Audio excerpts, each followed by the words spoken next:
Day is a middle-aged man grappling with severe depression. He sees no hope or future in his life, leading him to a decision to end it. On a cold, rainy day, he and his lover, Sakin, walk together without an umbrella, eventually reaching a clearing by a raging river. The rain has made the river strong enough to sweep someone away, which is exactly what Dai was counting on. He and Sakin have grown weary of the world and plan to end it together by drowning in the river, thus fulfilling their promise to always be together. Before they jump, they tie their arms together as a symbol of their solidarity. However, just as they prepare to leap into the water, a truck appears out of nowhere and hits them, despite being in the middle of the forest. Dai awakens in a cathedral, disoriented by his surroundings. He assumes this must be the afterlife. A woman named Annette introduces herself and explains that he has been summoned to this new world as its hero. She directs him to look out the window, where mythical creatures like dragons roam. This world needs him to restore the light. However, Dai is not pleased. His only wish was to leave Earth alongside Sakin, who isn't with him now. Feeling like he has broken his promise, he decides to try ending his soul again and ingests an entire bottle of pills. Annette, horrified, uses magic to detoxify his body. Despite Dai's protests, when he regains consciousness, he expresses his desire to leave, but Annette insists he stand up and fulfill his mission as the world's savior. Annette, curious, asks if he was hit by a truck, and Dai recalls the incident. She reveals that Truxie, a truck she hired, is tasked with bringing unhappy people to this world for a second chance at life. Annette is bewildered by Dai's lack of enthusiasm, as most people are grateful for a new start. When she checks his stats, she is shocked to find his health and mana abysmally low. His only skill is level 5 depression, making him fragile and powerless. Annette, perplexed by this unprecedented situation, tries to console him, but Dai decides to leave the cathedral. Annette, feeling responsible, apologizes and pleads with him to stay, fearing he wouldn't survive outside. Dai thanks her but insists he's only looking for a place to pass on. Annette is taken aback by his determination to end his soul and realizes he might be different from the others brought to this world. When Annette first took her job, she was genuinely enthusiastic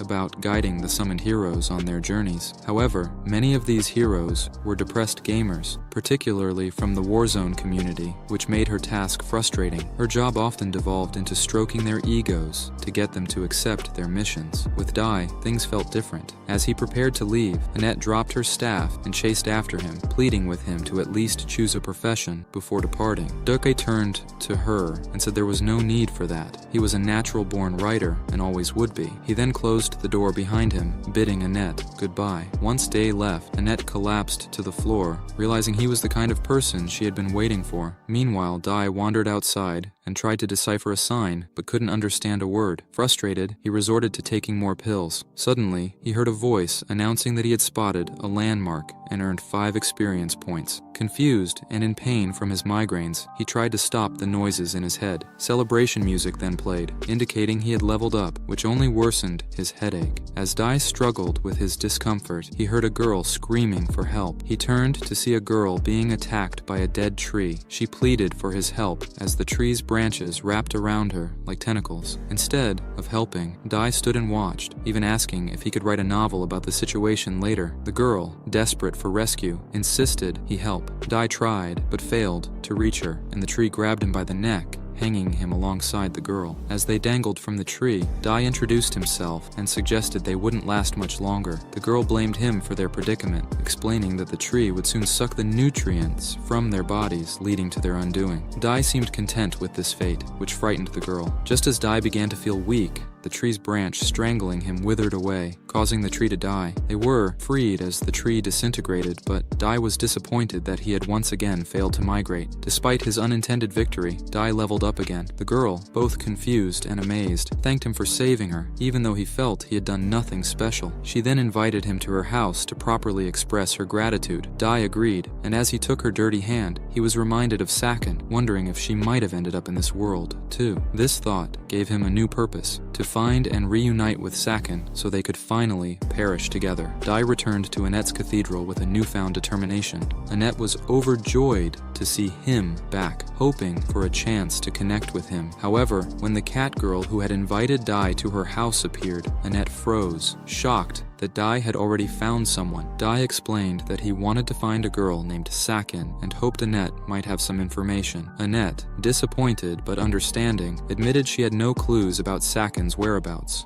With no other leads, Dai decided to follow the cat girl to her house, determined to find Sakin and fulfill his promise. The girl reassures Sensei, telling him there's still plenty of time to find Sakin. Since her house is quite a distance away, she suggests they take a break in the castle town of Roth. She then takes his hand to lead him there. However, Annette suddenly appears, objecting to such behavior in public. The cat girl is irritated, questioning Annette's presence and accusing her of abandoning her post at the cathedral to follow them. Annette reluctantly admits she is there to watch over the weak otherworlder she mistakenly summoned, denying any naughty intentions. The cat girl, realizing Sensei is from another world, is impressed by his strength, recalling how he saved her from the death tree. Annette, knowing Sensei's low stats, is skeptical, but the cat girl insists he must be strong to have defeated the death tree. And this news troubles Annette, as she fears it's the beginning of a romance between Sensei and the cat girl. While they argue, Sensei discovers a coffin that fits him perfectly. Feeling hard, he climbs inside, saying he needs a nap and asking to be woken when they reach town. He bids goodnight to Annette and the cat girl, who is annoyed that he still hasn't used her name. Annette jokes that Sensei likes her more since he remembers her name. Annette ties a rope to the coffin and starts dragging it. The cat girl questions whether Annette, as a clergy person, should be doing this, but Annette is focused on pulling the coffin regardless. Eventually, the rope snaps. The cat girl, tired of dragging the coffin, asks Sensei to walk, but there is no response. Annette checks his stats and confirms he's just asleep. They are close to Roth, so they decide to bear with it a bit longer. Inside the coffin, Sensei dreams of Sakin and vows to find her. When they arrive in Roth, Annette and Catgirl open the coffin. Sensei, convinced he's in another world, looks around. Annette suggests they visit the castle for an audience with the king, leaving the coffin in the middle of the road. At the castle, King Thomas and his daughter Charlotte welcome them. The king, noting their long journey, offers them rest in the castle chambers, but first asks to hear about Sensei's experience. Sensei mentions enjoying the coffin ride, which the king misinterprets as a threat. Annette quickly changes the subject, complimenting Charlotte's beauty. The king reveals that Charlotte is to be married soon and asks for advice on choosing between two suitors, the warrior Gomes and the wandering minstrel Adto. Due to increased monster activity from the demon lord's influence, the king seeks a successor to help protect the realm. However, Charlotte has not chosen a husband yet, so the king entrusts the decision to the newcomers. Sensei, finding this absurd, refuses to make such an important decision, criticizing the king's judgment. The king is shocked, and Sensei turns to leave while Annette and the cat girl frantically try to apologize for his actions, but the king waves it off, saying he isn't one to hold a grudge. Interestingly, Charlotte seems to have taken an interest in Sensei. That night, while everyone else sleeps, Sensei gazes out the window. Annette, noticing he's awake, asks if he has trouble sleeping. Sensei admits he never sleeps well. Seizing the opportunity to learn more about him, Annette asks about Sakin, but then she spots a tail under Sensei's sheets. Pulling back the covers, she finds the cat girl curled up on Sensei's thighs. Annette, indignant, uses a pillow to wake her. The cat girl defends herself, saying it's cold and natural for her to seek warmth. As Annette and the cat girl bicker, Sensei leaves the room due to the noise. In the hallway, Sensei notices a beautiful light outside and goes to the lake, where he coincidentally meets Charlotte. She invites him to join her by the lake, and Sensei, struck by the beauty of the night, remarks that it makes him feel like drowning in the lake. Shocked, Charlotte asks if he has serious problems, but Sensei retorts that she seems more troubled than him. After a pause, Charlotte confides that she's torn between Gomes, the reliable warrior, and Adto, her childhood friend and minstrel. She feels pressured to choose Gomes for his strength, but she loves Adto's comforting presence. Sensei chuckles and tells Charlotte she's kind to worry so much about her father's opinion. He advises her to make a decision based on her own desires, just as he never lets others dictate his life despite his struggles. The next day, King Thomas summons Sensei and the others to the throne room, apologizing for the inconvenience, but announcing that Charlotte has finally chosen her husband. Annette believes Charlotte will choose Gomes, prioritizing the kingdom's needs, while the cat girl thinks Adto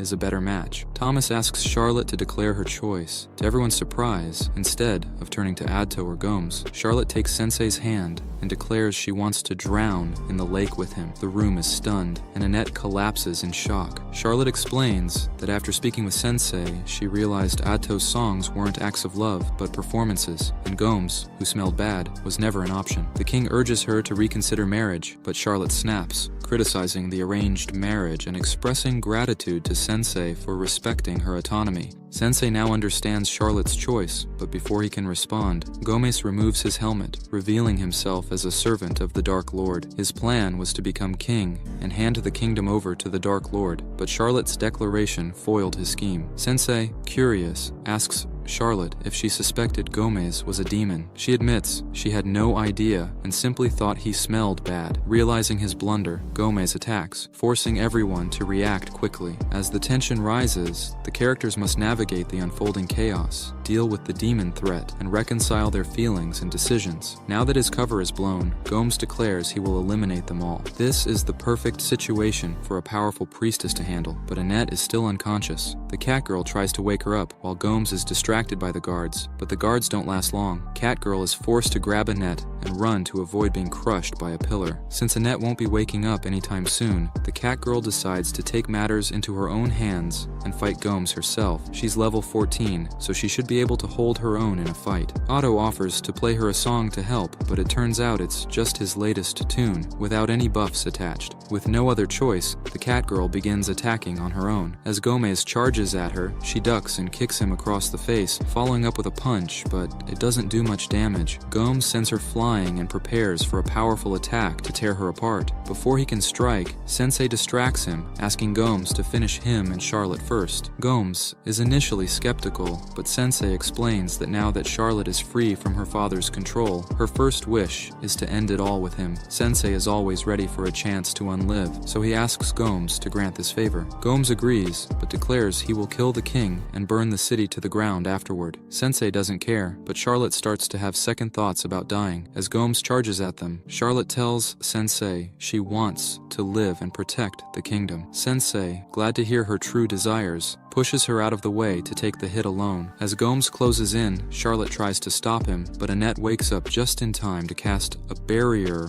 of light, shielding Sensei from the attack. Annette vows not to let Sensei pass while she's around. As Gomes tries to break through the shield, he shatters his horns. Defenseless, Gomes is sent flying through the castle wall and into the lake by the Catgirl's tasty blow. Annette and the Catgirl, relieved to have survived, thank each other for their help, starting to get along better. Otto, meanwhile, continues to play his song, oblivious to the chaos. Charlotte has a lot to think about after the battle, but her father runs up, begging for forgiveness for not considering her feelings. He admits that Sensei was right about him not being fit to be king or even a good father. He sincerely asks Charlotte if she can forgive him. Charlotte, moved, tells her father she forgives him and wants to talk about the kingdom's future together. Thomas is overjoyed at reconciling with Charlotte, who's happy her father finally understands her. Sensei, however, is frustrated that Annette and the Catgirl ruined his chance to die. Later, Thomas abdicates the throne to Charlotte, who dedicates herself to keeping the kingdom safe. Otto continues making songs, and Annette and the Catgirl drag Sensei's coffin to their next destination. They discuss how bold it is for Charlotte to become queen at 16, but believe she will succeed. Sensei emerges from the coffin, remarking that what matters is Charlotte made the decision for herself and stands by it, which he finds beautiful. Episode 3 opens with Annette and Catgirl dragging the coffin again. Vampire man Sakin gets out and asks for a breakfast burrito. Annette tells him, "Take this bread and it's off." She then informs Catgirl that it will take a few days to reach her hometown and requests that they travel to Viton Temple first. Catgirl asks why. Annette explains that other worlders usually arrive at one of the 4 temples and then head to the Dark Lord's castle to fight him. However, Sakin isn't looking for the Dark Lord's castle, he's searching for his wife. Therefore, they must visit the other temples. Annette adds that she doesn't want Sensei to fight the Dark Lord because she's scared for his life. Catgirl teases her, calling her a shrimp. Catgirl then asks if Annette quit her job. Annette says she resigned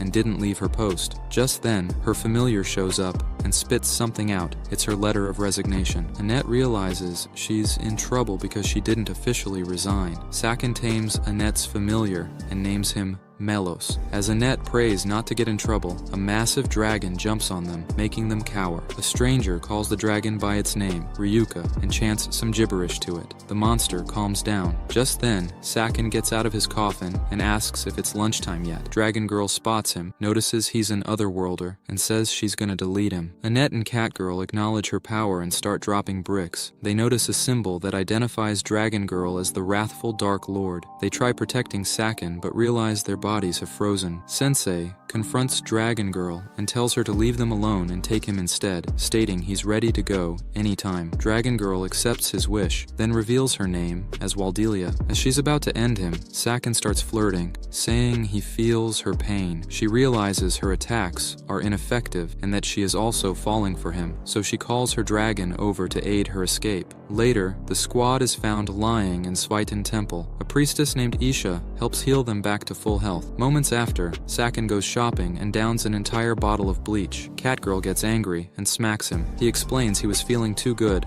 and wanted a drink to dull himself back down. Meanwhile, Annette is talking to Isha, thanking her for saving them. The priestess asks why she is traveling with an otherworlder. Annette explains that he is special and tries not to make herself look like a shrimp. Just then, a fat beatboxer intrudes their conversation, rapping about how his God-given gift is mass production and how he produces coins out of thin air. Annette gets angry and throws the coins in his tomato-shaped face. He proceeds to run away like he's being chased by his uncle, crying like a baby. Annette and Isha continue their conversation. Isha tells her to leave Sakin because he reeks of impurity and evil. Annette defends him as if she is married to him. Isha asks what Sakin's special powers are. Annette says he has none, leaving Isha shocked. Annette then brags about how Sakin defeated the Dark Lord, but Isha interrupts, saying that the Dark Lord was already defeated 7 days ago. The scene shifts to Dragon Girl visiting her hometown, only to see from a distance that an otherworlder has conquered her castle and collected her father's soul. Back at the squad's base, Annette discusses with Catgirl that the real Dark Lord was vaporized 7 days ago. Catgirl realizes the coincidence that Sensei entered this world 7 days ago. They start making conspicuous theories. Meanwhile, Senpai Sakin tries to get some work done but can't. He says he has creator's block, and even though meeting Waldelia sparked his inner creativity, he can't seem to find the work ethic. Annette sees him being a miserable mope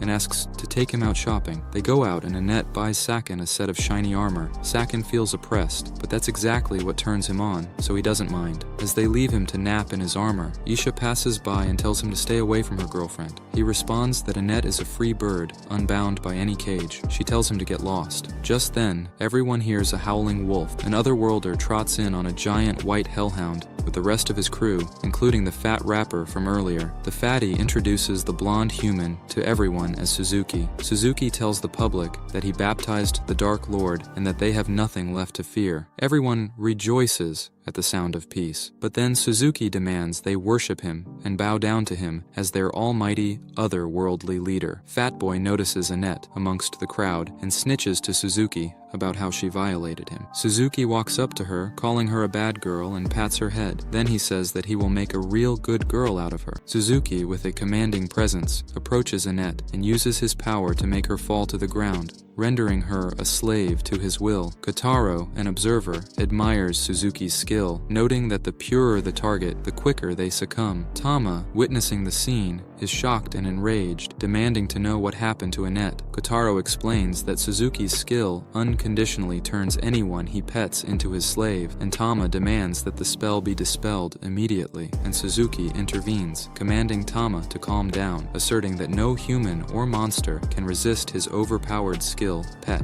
Isha, a town leader, arrives and challenges Suzuki, declaring that the town of Vale will never surrender to him. The villagers rally behind her, expressing their defiance. Suzuki, undeterred, declares his intent to destroy the town and build a new kingdom, commanding his pets to attack the villagers. Panic spreads as Suzuki's pets charge, and Isha curses under her breath, calling Suzuki a bastard. Suzuki coldly corrects her, telling her to call him hero like she did when they first met, and arrogantly claims he will use her church as his castle. Sensei, a mysterious figure, watches the chaos with a calm demeanor. He comments on the unpredictability of attacks and asks if Isha has had enough. Frustrated and desperate, Isha responds with a curse. Sensei approaches her calmly and introduces himself again, expressing interest in Suzuki and a desire to base a novel on him. Isha, filled with despair, points out the true nature of otherworlders like Suzuki, who have become uncontrollable due to their greed and power. She explains that Suzuki was once a quiet, weak-willed man. Sensei takes notes, intrigued by Suzuki's transformation, and asks where Suzuki is now. Isha informs him that Suzuki headed toward the church. Sensei, with growing curiosity, asks Isha to look after Tama, and despite Isha's concerns about his lack of a gift and the dangers ahead, he remains confident. Sensei expresses his excitement about finally being able to write his masterpiece. Reluctantly, Isha decides to accompany him, despite her fear of Suzuki's power. As they approach the church, Isha formulates a plan involving poison to reduce Suzuki's forces. However, Sensei interrupts her, speaking directly to Suzuki. Isha, frustrated, curses the unpredictability of otherworlders. Suzuki turns to face them, recognizing Isha's involvement and Sensei's presence. Sensei introduces himself and states his interest in writing a novel about Suzuki. Kotaro, confused, questions this, while Suzuki believes Sensei wants to write about his heroic conquests. Sensei corrects him, explaining that he is interested in Suzuki's fall from power due to his greed. Suzuki, feeling insulted, orders his pets to kill Sensei. Isha warns Sensei of the danger using magic to defend them, but Suzuki orders his pets to burn them to death. As the situation escalates, Sensei remains calm, thanking someone named Melos for their assistance. Kotaro panics, realizing they are out of options, but Suzuki remains composed, revealing his most powerful pet. Sensei counters this threat, and a system voice announces that Sensei's poison has killed the great wolf instantly. Isha is amazed by Sensei's tactic of infusing his body with poison. Kotaro, terrified, calls Sensei a coward, and Isha urges Suzuki to surrender. Suzuki, refusing to give up, reveals his trump card, commanding Annette, now under his control, to kill Sensei. Isha tries to reason with Annette, suggesting they retreat, but Sensei believes in Annette's strength. Suzuki asserts that Annette is permanently under his control, but Sensei challenges this, stating that Annette's fate is her own to decide. Annette, struggling against Suzuki's control, turns to Sensei, who gently asks Isha to treat her wounds. Suzuki, realizing his defeat, despairs over his failed skill. Isha urges Suzuki to surrender, but Sensei prevents him from ending his life, reminding him of their conversation about the novel. Suzuki, confused and broken, listens as Sensei explains he cannot allow the story to end early, and asks Suzuki to share his story. In a series of flashbacks, Suzuki's past is revealed. He was always timid, bullied, and weak-willed. Even in this new world, despite being granted power, he couldn't escape his inherent nature. Suzuki reflects on his failures, admitting that someone who suffered constant failures in his old world, suddenly granted power and made a hero, would not save an alien world. He confesses that he could not even commit evil properly and remains a weak-willed nobody, regardless of the world he inhabits. Isha, witnessing his vulnerability, whispers his name softly. Sensei, satisfied with his narrative, concludes his story. He thanks Suzuki for the inspiration, acknowledging the story's completion, but lamenting that it cannot be called a masterpiece. Annette notices a magic circle for summoning an otherworlder, indicating that Suzuki has been sent back to his own world. Isha and Annette discover that Sensei now has a special skill, writing, storyteller, which likely activates against otherworlders. Sensei, reflecting on his failure to write a masterpiece, wonders if he will find another subject to excite his sensitivities. Isha, confused by Sensei's true nature, asks about Suzuki's fate in his own world. Sensei responds that Suzuki's story in his world is not over, and it is up to him whether it becomes a masterpiece. Isha agrees, realizing the story's potential continuation. In Suzuki's world, a shopkeeper reviews his resume, noting his dropout status, and hires him out of sympathy, giving Suzuki another chance at life. As Kitty lays down, she dreams of you sitting on her and liking the video. Meanwhile, Annette is waiting to squash you unholy if you forget to comment why you deserve Part 5. After Sensei and the others had left, Issa went to the headquarters of the church to report the recent events. Upon arrival, she noticed her colleague, Wolf, drinking away his sorrows. Issa was appalled that he was drinking so early in the day, but Wolf justified it by claiming his job was much more stressful than hers. While Issa dealt with people like herself, Wolf had to deal with dwarves, whom he found repugnant. Before Wolf could continue his tirade against dwarves, Ellen, another bishop, intervened. Ellen reprimanded Wolf for his racist remarks, especially since he was a bishop. Wolf half-heartedly apologized, but also insulted Ellen for being a goblin bishop in a position typically held by elves. Ellen was unfazed and pointed out that Wolf was behaving worse than the dwarves he claimed to hate. This angered Wolf, who dared Ellen to handle dwarves all day and see if he remained non-prejudiced. Their argument was interrupted by Cardinal Miller, who instructed them to take their seats so the meeting could start. Miller apologized for the short notice and began the meeting by noting the absence of someone. Before he could continue, a new bishop stumbled in. Miller introduced her as Ara, the new bishop of the Western Temple, replacing Annette. The bishops began their reports, starting with Ara, who reported nothing noteworthy in her region. Miller reminded her about the recent ascension of Princess Charlotte to the throne,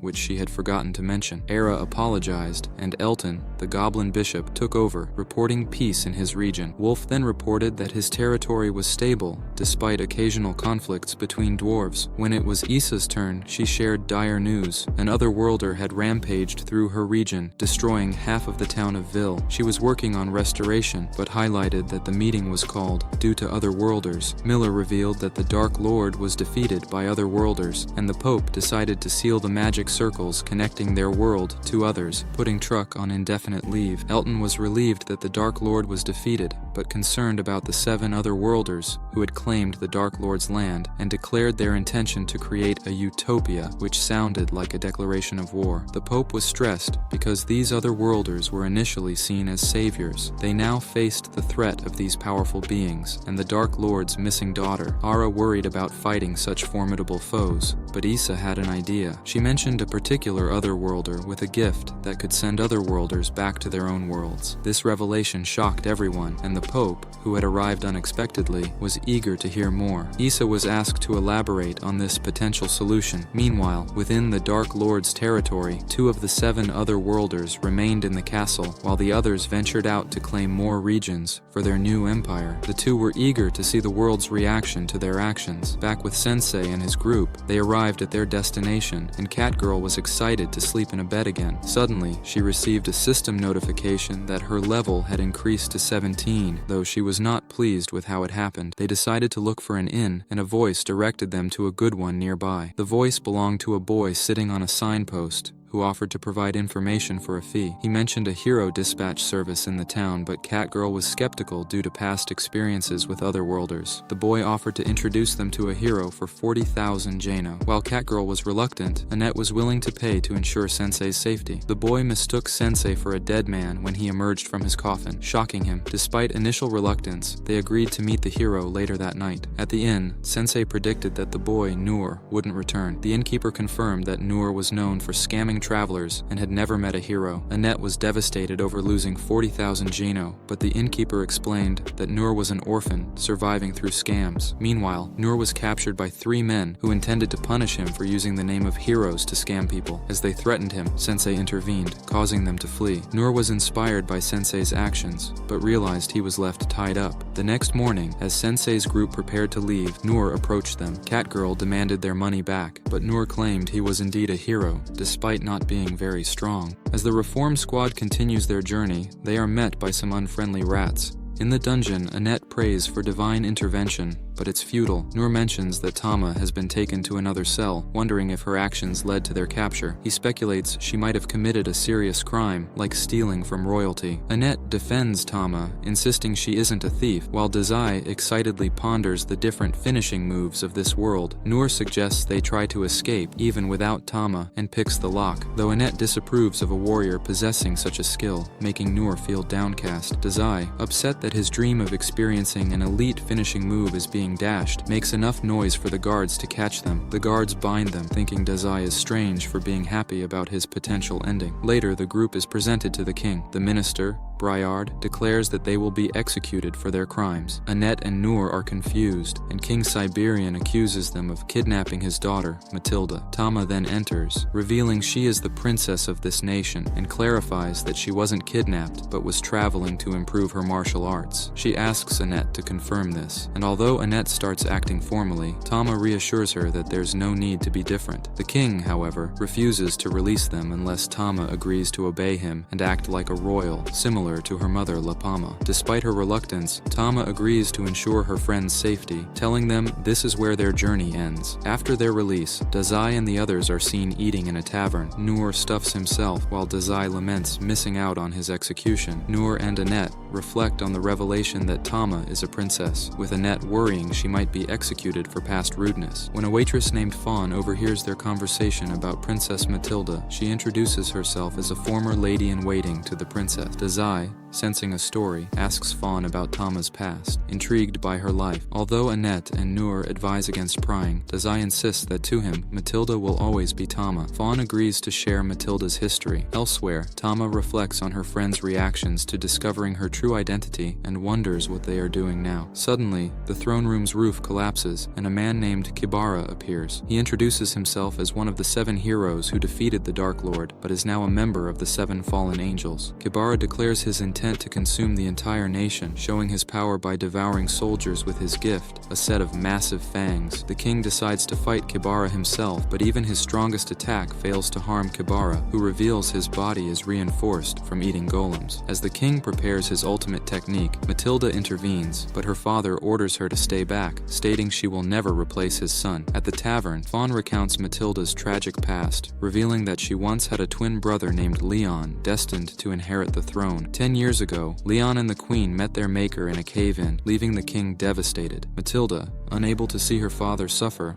asked Fawn to cut her hair to look like Leon, vowing to take her brother's place. However, this only created a rift between them. Back at the castle, the king tries to protect Matilda, losing his right arm in the process. Kibara, after consuming the king's arm, mocks the king's inability to use his ultimate skill. Matilda, enraged, attacks Kibara but is quickly subdued by Briard, who escapes. Kibara is disappointed his meal got away and decides to toy with the king. In the tavern, Annette thanks Fawn for the story. Briard suddenly appears, carrying an unconscious Matilda. He explains that Kibara has taken over the royal capital and plans to devour the citizens. As they hear a blast from the castle, the citizens see Kibara, who declares himself the new king. Kibara announces he only wants to eat women and children, sparing the men for labor. A man protests, and Kibara devours him, deciding to eat everyone in defiance. The terrified citizens try to flee, but Kibara warns them that monsters are stationed throughout the town. Dazai is excited by this twist, seeing Tama as a tragic heroine. He urges her to rise against this tragedy and continue her story. Meanwhile, Tama dreams of her mother's advice and wakes up in Fawn's house, surprised to see her friends there. Upon learning about Kibara's takeover, she tries to rush to the castle, but Briard and Fawn stop her, warning that she doesn't stand a chance. Tama insists that, unlike her father, she won't be defeated. Annette recalls the tragedy of the Clolone Pass, realizing it involved Tama's family. She pleads with Tama to let them handle Kibara, revealing they have a secret method to defeat otherworlders. Dazai, Annette, Noor, and Melos then head to the castle, where they encounter 2 ogres guarding the gate. Dazai bizarrely offers himself as food, intrigued by the idea of being eaten. The ogres, confused by his request, lock them in a cell instead. Annette loses faith after another unanswered prayer, but Dazai reassures her, saying it's not yet his time to die, and instructs Noor to unlock the cell. At the castle, Kibara is deciding whom to eat first, when the ogres inform him of the strange human who wants to be eaten. Tama confronts Kibara, having defeated the gatekeepers, and Kibara is pleased that his meal has come to him willingly. Kitty arrives at the palace, ready to confront Kaiba. He's thrilled to see her. It saves him the effort of tracking her down, but when she declares her intent to fight him, he's a bit disappointed. He'd hoped for a more satisfying victory. Kitty boldly swears she'll defeat him herself, but Kaiba's done with the chit-chat. He charges at her with Siberian's lightning fist, slamming her into a wall. Kitty is stunned. This technique should belong to her father alone. How on earth did Kaiba learn it? Kaiba, ever the show-off, explains his skill, gluttony. It lets him power up by absorbing others' essence, gaining not just stats, but also their skills. And now he plans to beat Kitty using her father's own move. Meanwhile, elsewhere in the castle, Sensei and the gang are wandering the halls after their escape. Annette's impressed. Sensei had a plan all along, though of course it didn't go quite as planned. They come across a door, which confuses Annette and Mir since they thought they were heading to face Kaiba. Sensei reveals this room is what he was after. Inside, he rummages through trunks and drawers, like he's at a thrift store, until he finds a book and quill. Just what he needed, apparently. Back to Kitty, who's being tossed around like a rag doll while Kaiba mocks her lackluster martial arts skills. Just as things seem hopeless, Kitty has a flashback to training with her brother, Leon. She remembers asking why he trained so hard when he didn't even like fighting. Leon, ever the motivator, admitted he wasn't much of a fighter, but Kitty had potential. That's why he trained. To protect those he cared about. This memory gives Kitty the strength to get back up, even though Kaiba is clearly way stronger. Kaiba, amused by her persistence, relishes the idea of breaking someone with real willpower. It reminds him of his previous life on Earth, where he was born into wealth but still felt unsatisfied. Poor guy. Life was so empty that he even considered doing something horrible just to feel something. Luckily, or unluckily, he got stopped before acting on it, and his unfulfilled desires just festered. Then, in a fit of rage, he lashed out at a homeless man. Lovely. Soon after, he was isekai'd into this world, where he could finally indulge his whims without restraint. Now, he's eager to prove his worth by taking Kitty down. As Kaiba's about to finish her off, Sensei steps in, raining on Kaiba's parade. He dismisses Kaiba's sob story as uninspiring, like, really, who cares? Kaiba tries to challenge Sensei, but something about Sensei's presence makes him pause. Annette and Mir trap Kaiba, and Annette reveals that Sensei has the power to banish otherworlders back to their original world. Exciting stuff, right? But Sensei, ever the contrarian, refuses to use his power, brushing off Kaiba's life story as the whining of a spoiled brat. Kaiba, now thoroughly ticked off, decides he'll just have to beat everyone up before he can get back to Kitty. Meanwhile, Kitty is busy blaming herself for everything, from her father losing his arm to her friends being in danger. She turns to Sensei for guidance, and he hands her a story, because nothing says you can do it like reading about your own tragic past. As she opens the book, its pages dramatically fly into the air. Annette is shocked to discover that Sensei's ability works on non-otherworlders too, but there's no time to dwell on it because Kaiba's still trying to kill them. Sensei tells Kitty that her story shows how she's always putting others first, losing herself in the process. Her mother once told her that her life is hers to live, so maybe she should start doing just that. Sensei encourages her to write her own story, rather than living as the perfect princess everyone expects her to be. Cue the dramatic power-up. Golden light surrounds Kitty, and the sacred mark of the divine beast appears on her hand. Kaiba, unimpressed, compliments her on the glow-up but assures her it won't save her. He's mastered the lightning fist technique and finds the idea of a flashback saving her laughable. Sensei, lighting a cigarette, muses that while hope can be a letdown, people will cling to it, even in the darkest times. Kitty charges at Kaiba, who's supremely confident in his victory, but she throws him off balance and lands a powerful headbutt, leaving him reeling. When he tries to counter, Kitty unleashes her finishing move, tearing through his defenses and finally taking him down. Kaiba crashes to the ground, and the sacred mark on Kitty's hand fades as she collapses from exhaustion. Siberian catches her, and Annette works her healing magic. Sensei casually approaches Siberian and hands over the Queen's diary. Siberian, curious, asks if Sensei read it without permission. Sensei doesn't deny it. Siberian, however, is just relieved that Sensei managed to guide his daughter. As they chat about Kitty's awakening, Kaiba suddenly revives, now in a monstrous form. Confused, but not exactly worried, he recalls absorbing the power of the Dark Lord during their final battle. Now, this power has given him unimaginable strength. Oh joy. He's all set to challenge the entire kingdom when, surprise, he's abruptly cut off mid-sentence. The group is stunned to see Wardaria, the Dark Lord's daughter, casually showing up with her dragon in tow. Kaiba recognizes her and, in a bold move, tries to provoke her. Bad idea. Wardaria incinerates him before he can finish. The group braces themselves for her wrath, but instead, she exchanges some tense words with Sensei. He asks if avenging her father made her feel any better. Wardaria, not one for chit-chat, threatens to challenge Sensei the next time they meet, then shies off on her dragon. The next day, the crew is busy repairing the palace. Kitty, feeling all noble, decides to stay behind and support her father, but Siberian encourages her to go on an adventure to gain experience. Of course, she has to promise to come home eventually. Kitty, understanding his wishes, dons her adventurer's gear, thanks her father, and heads out to rejoin her friends. She catches up to Annette, Mir, and Sensei, who are lugging around Sensei's coffin. They all discuss Dragon Girl's juicy boba tea and question if that's how Sensei likes his bobas, and that you should like the video if you like big bobas too.